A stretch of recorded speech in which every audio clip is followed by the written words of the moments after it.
नमस्कार दोस्तों, स्वागत है आपका हमारे channel target for IAS and MPPSC with के। और आज है 26 जनवरी 2021 और आज ही के दिन 1950 में हमारे देश में संविधान लागू हुआ था। और आप सभी को आज गणतंत्र दिवस की बहुत बहुत हार्दिक शुभकामनाएं। और जो भी हमारे संविधान निर्माता थे उनकी बदौलत है कि आज हम एक लोकतंत्र देश में आज़ाद सांस ले पा रहे हैं। उन सभी के लिए मेरी तरफ से आप सबको बहुत बहुत शुभकामनाएं। आज 26 जनवरी 2021 के करंट अफेयर्स में आप लोगों का बहुत बहुत स्वागत है।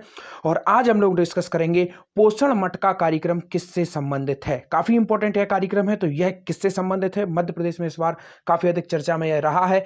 इसके बाद हम देखेंगे कि माननीय मुख्यमंत्री जी किस जिला मुख्यालय पर करेंगे ध्वज का रोहण आज। और साथ ही साथ और भी इंपॉर्टेंट करंट अफेयर हम लोग यहां पर डिस्कस करेंगे, जैसे कि समिति का पुनर्गठन किया गया है। मध्य प्रदेश लोक सेवा आयोग, जिसे एमपीपीएससी के नाम से जाना जाता है, उसकी समिति का गठन किया गया है। उसकी चयन समिति जो होती है उसका अध्यक्ष किसे बनाया गया है, और भी अन्य इंपॉर्टेंट करंट अफेयर आज के इस सेशन में हम लोग डिस्कस करेंगे। तो अगर आप पहली बार इस चैनल को विजिट कर रहे हैं तो मेरी हम्बल रिक्वेस्ट है आप सभी लोगों से, प्लीज चैनल को सब्सक्राइब कर दीजिए, बेल आइकन को दबा दीजिए। साथ ही साथ यह भी बताना चाहूंगा, इस लेक्चर की और अन्य जितने भी मेरे लेक्चर्स हैं सभी की पीडीएफ आपको टेलीग्राम चैनल पर मिल जाएगी। फ्री ऑफ कॉस्ट है वह टेलीग्राम चैनल, आप उसे ज्वाइन कर सकते हैं, लिंक डिस्क्रिप्शन में है, वहां से आप हमारा टेलीग्राम चैनल ज्वाइन कर सकते हैं। और जो पीडीएफ मिलेगी वो फ्री ऑफ कॉस्ट है, उसमें किसी प्रकार का कोई भी चार्जेस नहीं है। तो चलिए शुरू करते हैं हमारा आज का करंट अफेयर।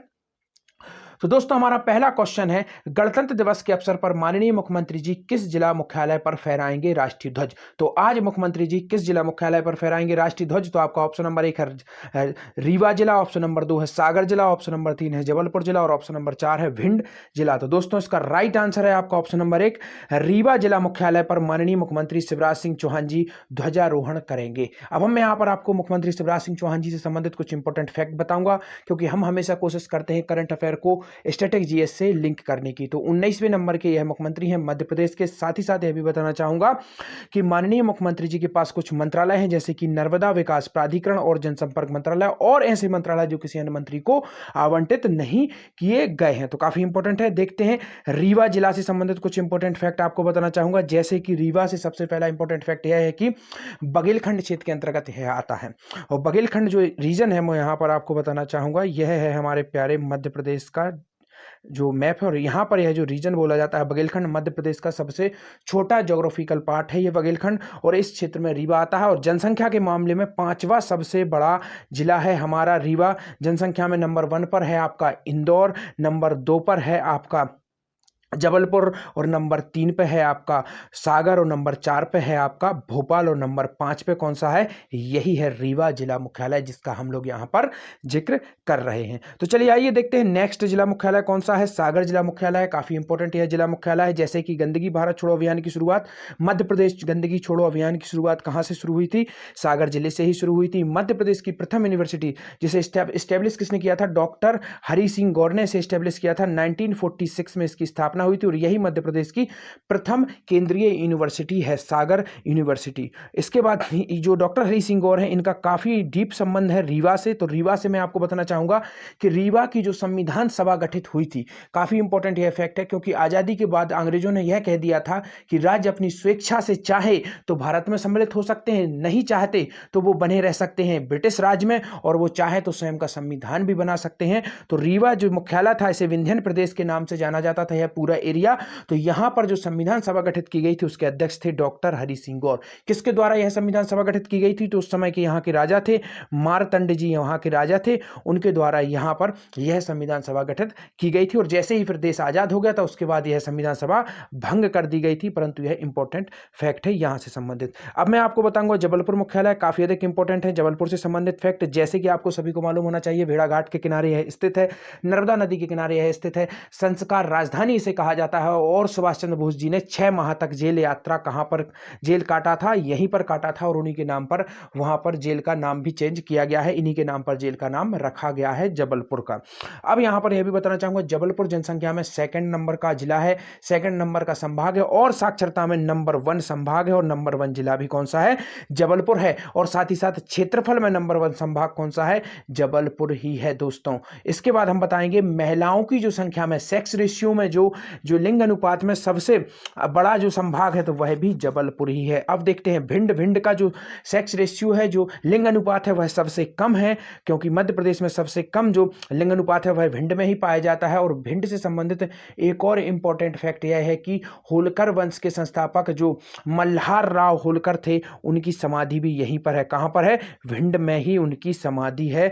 आलमपुर एक जगह है, वहां पर भिंड में इनकी समाधि है। तो चलिए आइए देखते हैं दोस्तों पूरा क्वेश्चन क्या थी न्यूज। मुख्यमंत्री श्री चौहान रीवा में करेंगे ध्वजारोहण, भोपाल में सामयिक अध्यक्ष विधानसभा श्री राष्ट्रीय ध्वज फहराएंगे। अर्थात जो विधानसभा अध्यक्ष हैं शर्मा जी, उनके द्वारा भोपाल में किया जाएगा और 31 जिला मुख्यालयों पर अन्य मंत्रियों द्वारा ध्वजारोहण किया जाएगा। और ये रीवा में कौन करेंगे? माननीय मुख्यमंत्री जी द्वारा ध्वजारोहण किया जाएगा। चलिए आइए देखते हैं नेक्स्ट क्वेश्चन, काफी इंपॉर्टेंट यह क्वेश्चन है। मध्य प्रदेश में लोक सेवा गारंटी कानून के सफलतम कितने वर्ष पूर्ण होने पर आयोजित किए गए कार्यक्रम? तो आपको ऑप्शन नंबर 1 है 20 वर्ष पूर्ण होने पर, ऑप्शन नंबर 2 है 10 वर्ष पूर्ण होने पर, ऑप्शन नंबर 3 है 8 वर्ष पूर्ण होने पर और ऑप्शन नंबर 4 है 6 वर्ष पूरे होने पर। दोस्तों इसका राइट आंसर है ऑप्शन नंबर 2, 10 वर्ष पूरे हो गए हैं। मध्य प्रदेश में लोक सेवा गारंटी अधिनियम 25 जनवरी को ही 2010 में इसे लागू किया गया था मध्य प्रदेश में, और ऐसा करने वाला मध्य प्रदेश उस समय बना था देश का पहला राज्य।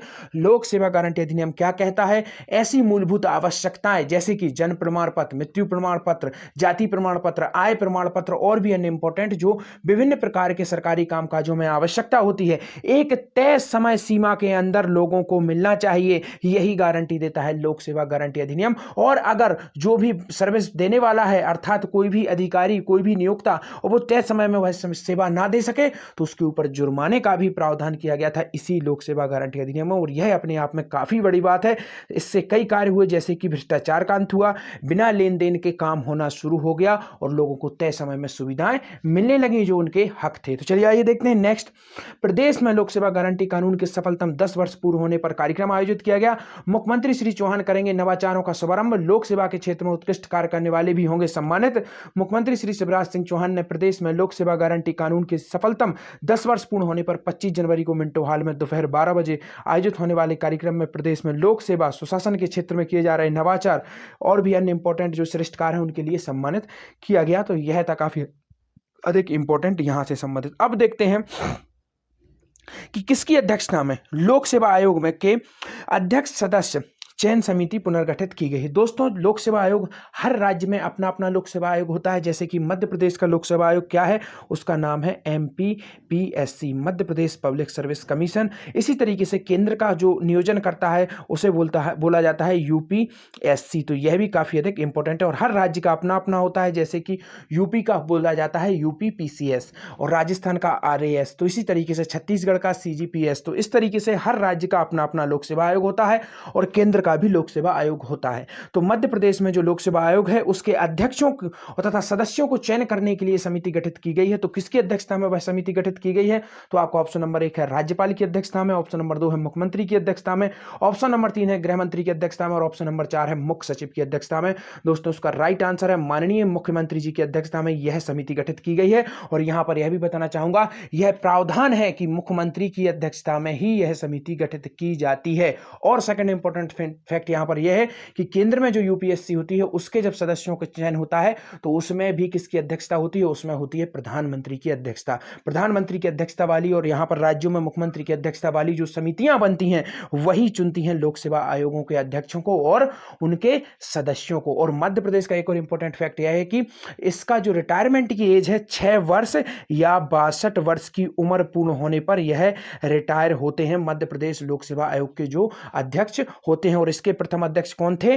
DB रेंगे जी थे। किसके अध्यक्ष थे? मध्य प्रदेश लोक सेवा आयोग के अध्यक्ष थे। और साथ ही साथ दोस्तों मध्य प्रदेश लोक सेवा आयोग का जो गठन है वह कब किया गया था? मध्य प्रदेश की स्थापना के साथ ही 1 नवंबर 1956 को यह शुरू कर दिया गया था।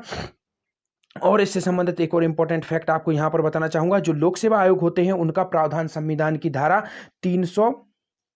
संविधान की धारा जो 315 होती है उसके अंतर्गत केंद्र तथा राज्यों में दोनों में लोक सेवा आयोग का गठन किया जाएगा। इसी के अंतर्गत यूपीएससी है और इसी के अंतर्गत राज्यों में जैसे कि हमारी एमपीपीएससी है, इसी अनुच्छेद के अंतर्गत इनका प्रावधान किया गया है। और यहां पर यह भाग 14 के अंतर्गत इनका प्रावधान किया गया है, क्योंकि संविधान को कुछ भागों में भी बांटा गया है। और 316 है उसके अंतर्गत इनकी नियुक्तियों का प्रावधान किया गया है। और इसके बाद जब आप देखेंगे 317 जो आता है अनुच्छेद, उसके अंतर्गत इनको किस तरीके से निलंबित किया जा सकता है, किन कारणों से इन्हें हटाया जा सकता है वगैरह वगैरह उसके अंतर्गत दिए गए हैं। और 320 जो अनुच्छेद है इसके अंतर्गत जो भी लोक सेवा आयोग है, चाहे वह केंद्र के या राज्य के, उनके कृत्यों के बारे में बताया गया है कि इनके क्या कृत्य होंगे। और 322 जो आर्टिकल है उसके अंतर्गत इनकी जो तनख्वाह होगी अर्थात इनका जो वेतन होगा उसका प्रावधान किया गया है। तो यह सब कुछ इंपॉर्टेंट फैक्ट थे किससे संबंधित, तो लोक सेवा आयोग से संबंधित। और मध्य प्रदेश लोक सेवा आयोग का जो शुरुआत की गई थी वह कब की गई थी, यह भी आप याद रख लीजिए, 27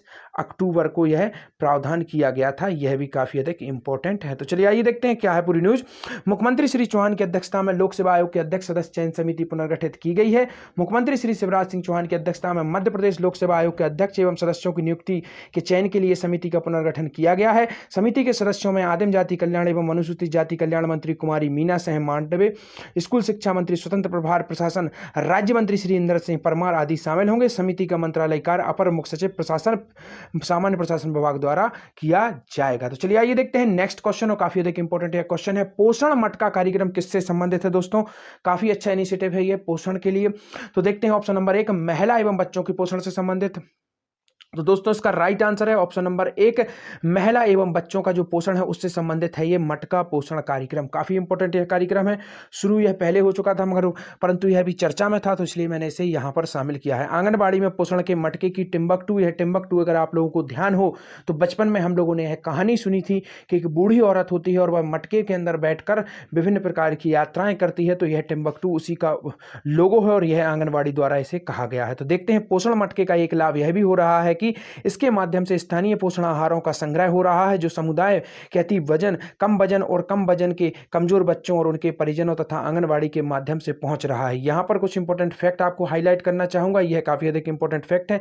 जैसे जीआई फाउंडेशन के सर्वे के अनुसार राज्य में पोषण जो मटका है की शुरुआत से विभिन्न ब्लॉकों में लगभग 9404 पोषण मटके बनाए गए हैं और 39,220 लोगों के परिवारों ने मटके को खाद्यान्न से भरकर इस अभियान में योगदान दिया है। और कल 36,000 से ज़्यादा परिवार पोषण मटका पहल के लाभार्थी बने और 60% लोगों ने बताया कि पोषण मटके के माध्यम से एकत्रित किए गए खाद्यान्न से कम वजन वाले तथा अल्प जो पोषित परिवार हैं उनको दिया गया। यहाँ पर मैं आपको सीधा सीधा सरल शब्दों में बताने की कोशिश यह करूँगा। यहाँ पर सीधा सीधा इंपॉर्टेंट पॉइंट यह है कि पोषण मटका कार्यक्रम किससे संबंधित है, महिलाओं के पोषण से संबंधित है। इसके अंतर्गत क्या किया जाता है, आंगनबाड़ी जो कार्यकर्ता होती हैं वह एक मटके का निर्माण करती हैं और उस मटके के अंदर समाज के विभिन्न लोग जो सबल हैं, जो यह कर सकते हैं कि जो गरीब लोग हैं उनके लिए कुछ दान दिया जा सके, उन सबको उस मटके के अंदर भरते हैं और वो मटका विभिन्न प्रकार के लोगों के पास पहुंचता है जिन्हें उसकी आवश्यकता है, जिन्हें पोषण की आवश्यकता है। क्योंकि मध्य प्रदेश को पोषण में अधिकतम है, काफी ज्यादा कुपोषण मध्य प्रदेश के अंतर्गत है और इथियोपिया भी इसे कहा जाता है। काफी अधिक इंपॉर्टेंट वर्ड है, काफी बार पूछा जाता है। कुपोषण के मामले बढ़ने के कारण मध्य प्रदेश को इथियोपिया भी कहा जाता है एशिया का, तो यह भी आप लोग याद रखिए और इसी को कम करेगा यह पोषण मटका कार्यक्रम। अब देखते हैं हमारा आज का क्वेश्चन। कल मैंने आप लोगों से दोस्तों क्वेश्चन पूछा था, तो मैं आप यहाँ पर उसको थोड़ा सा आप लोगों को समझा दूं। मैंने पूछा था मातृ वंदना योजना, तो यह काफी इंपॉर्टेंट योजना है। केंद्र सरकार द्वारा इसे शुरू किया गया था 2014-15 में इसे शुरू किया गया था दोस्तों। मातृ वंदना योजना काफी इंपॉर्टेंट है योजना है। इसके अंतर्गत क्या किया गया था, केंद्र सरकार द्वारा आपको 6,000 रुपए मिलते थे इसमें महिलाओं को केंद्र सरकार द्वारा। यह काफी अधिक इंपॉर्टेंट है इस योजना के अंतर्गत। और इस योजना के अंतर्गत क्या था, जो महिलाओं को पोषण की कमी थी उसे दूर करने के लिए यह योजना शुरू की गई थी और इसके क्रियान्वयन में रहा हमारा मध्य प्रदेश नंबर 1। अब आज का आपका क्वेश्चन है, काशी के विश्वनाथ मंदिर का निर्माण किसके द्वारा किया गया था। काफी इंपॉर्टेंट यह क्वेश्चन है और मध्य प्रदेश से संबंधित है वो व्यक्ति जिनके द्वारा यह निर्माण किया गया था। तो आपका ऑप्शन नंबर 1 है रानी अहिल्याबाई द्वारा, ऑप्शन नंबर 2 है रानी अवंतीबाई द्वारा, ऑप्शन नंबर 3 है रानी लक्ष्मीबाई द्वारा और ऑप्शन नंबर 4 है विजया राजे सिंधिया जी द्वारा।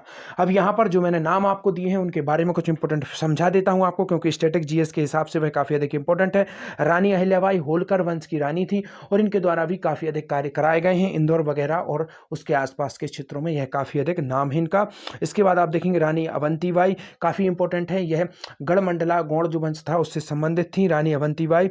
और इसके बाद आप यहाँ पर देखेंगे रानी लक्ष्मीबाई, सभी को मालूम है झांसी की रानी लक्ष्मीबाई थी और इंदौर में इनकी समाधि है, काफ़ी अधिक इंपॉर्टेंट है। और विजया राजे सिंधिया, सिंधिया राजघराने की यह महारानी थी और जिस समय भारत आज़ाद हुआ था उस समय यह महारानी थी और इनका जन्म कहाँ पर हुआ था? मध्य प्रदेश के सागर में इनका जन्म हुआ था। तो चलिए दोस्तों, आप इसका आंसर जरूर दीजिएगा। यहाँ पर मैंने जो चारों जो व्यक्तित्व हैं जिनका नाम मैंने यहाँ पर दिया उन सबके बारे में मैंने आपको बता दिया। अब आपको बस इतना आंसर देना है, काशी विश्वनाथ का जो फेमस शंकर जी का मंदिर है उसका निर्माण किसके द्वारा किया गया था? दोस्तों अपने जवाब कमेंट सेक्शन में जरूर दीजिए। वीडियो अगर अच्छी लगी हो तो प्लीज़ शेयर कर दीजिए, लाइक कर दीजिए। Thank you so much watching this video, क्योंकि आपका एक शेयर, आपका एक लाइक हमारा मनोबल बढ़ाता है और वीडियो अच्छी लगी हो तो शेयर जरूर कर दीजिएगा। Thank you so much.